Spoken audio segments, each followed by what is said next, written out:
today's Unpo British Science Week interview, Marina takes us to the dark side, the maths department. Will someone cue in the Imperial March for us?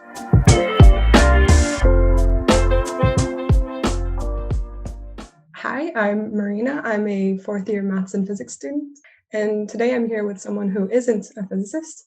I'm here with Matthias Heil. He's a professor of mathematics at the University of Manchester.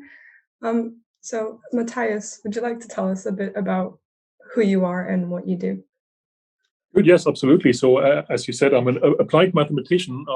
So that is really somebody, who's sort of a theoretician in a sense. We do mathematics for a living, but the applied element really comes in. We like to apply it to something. So we earn our living by doing hard maths, but it's not the abstract hard maths, even though sometimes that's involved too. It's the motivation often comes from practical problems like physics, for instance. So personally, the two areas I sort of instinctively would say what I'm most interested in is things like fluid and solid mechanics.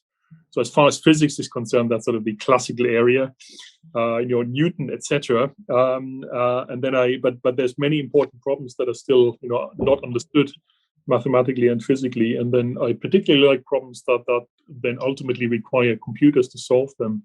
So like numerical simulations and things like this. What sort of problem do you work with in fluid mechanics, for example? So one of the examples is actually how I got into all this. So I started off actually, I have to say, I'm now a mathematician, I think, but I actually started off as an engineer originally in Germany. You can probably hear from my accent that I'm not from this country originally.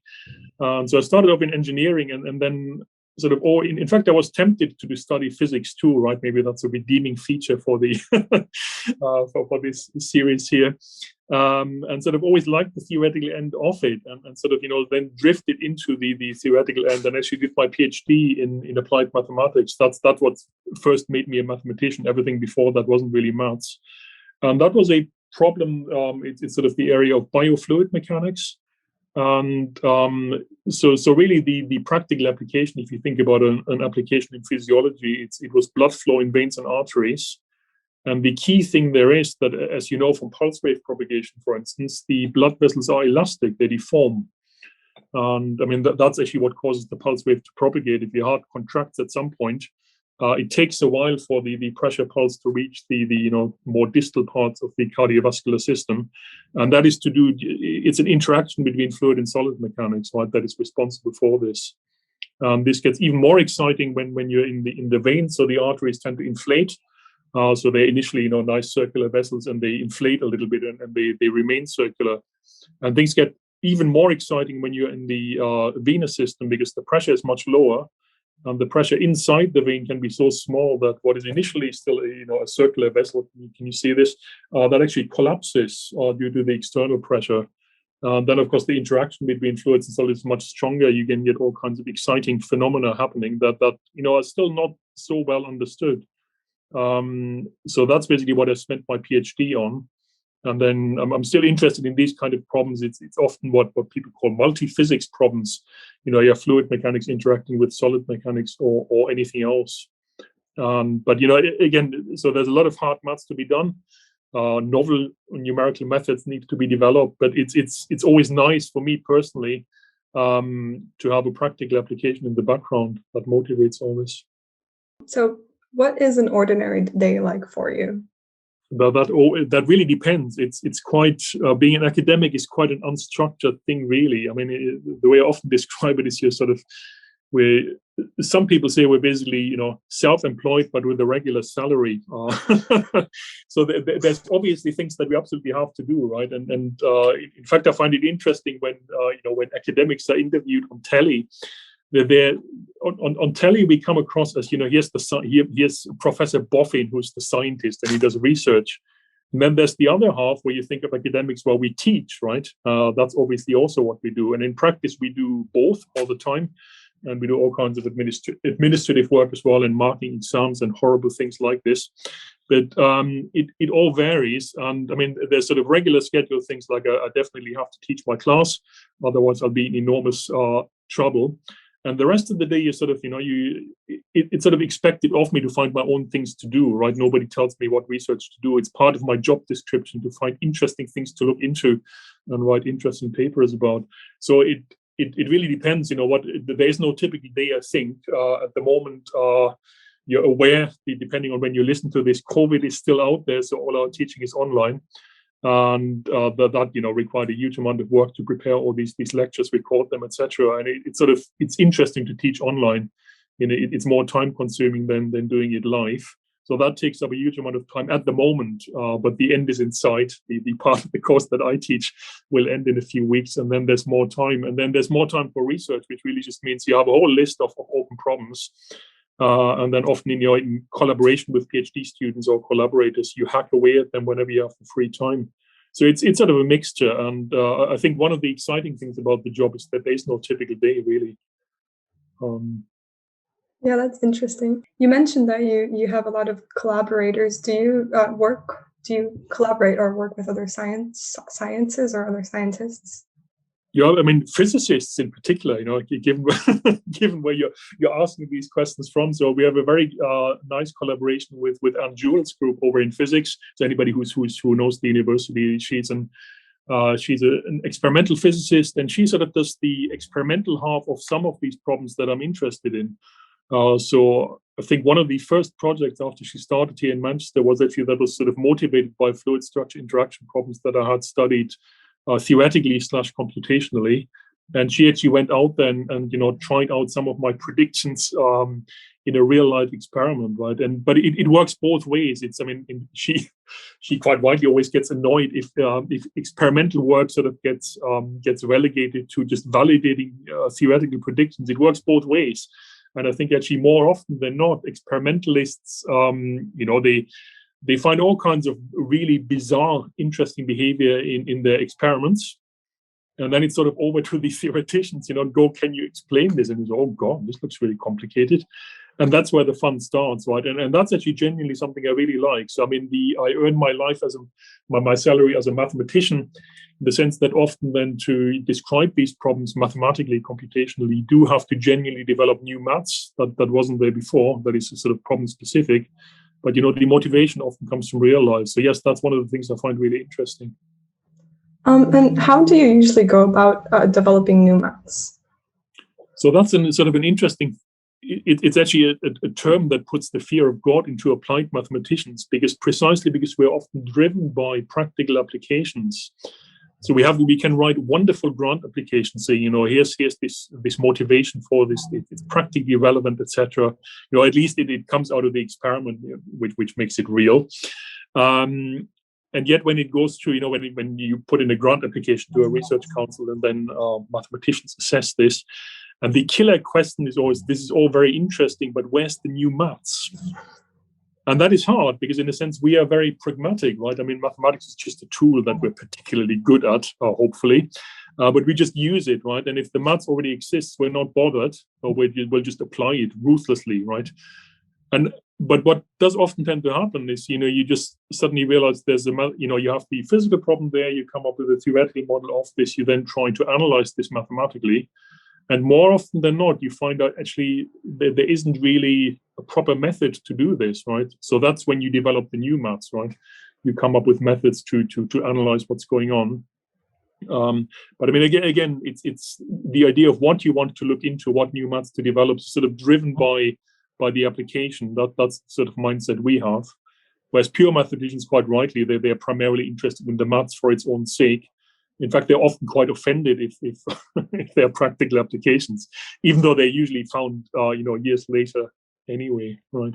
So that's basically where the new maths comes in. That's interesting to know. Do you have any advice for anyone who's in college right now and who likes both maths and physics but can't really decide which one to progress in? Oh, interesting. It depends. As I said, I'm sort of the proof that you can easily switch disciplines. So I started off, I had sort of genuine interest in this sort of area. And then often you only really find out what the subject is like once you start doing it properly, right? So, this is no disrespect to what happens at school, but it's certainly the mathematics you do at school. And certainly what you call applied mathematics at school isn't applied mathematics at university, right? So in a sense, you're probably sort of numerate or interested in science in some abstract way. but it's sometimes a bit hard for us to really. I mean, the first year at university is often spent getting people out of the school mindset where they have very preconceived ideas of what mathematics should be like. Is it methods for solving specific equations and all this?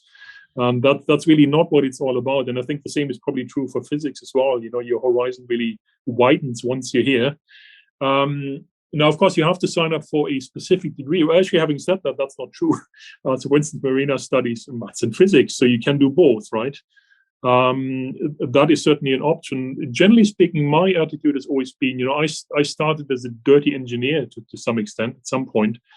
And nevertheless, I found it relatively easy to move across disciplines, when that seemed appropriate to me. So you sort of have to commit yourself to something, but it's not a one-way street, really. But especially in the UK, actually, the UK system really lends itself to flexibility in this sense. So I mean, do whatever appeals to you. Go to find out more about the subject. Go to open base, talk to academics. See what makes them tick, and see if that's the kind of thing that you think could make you tick as well. Yeah, I think that's good advice, and yeah, I do agree that both maths and physics in uni are quite different from what we're used to in school. So it is, yeah, it's a bit surprising that it gets better. It does get better. All right. And then my last question is just, what sort of advice would you have for anyone thinking about a career in maths?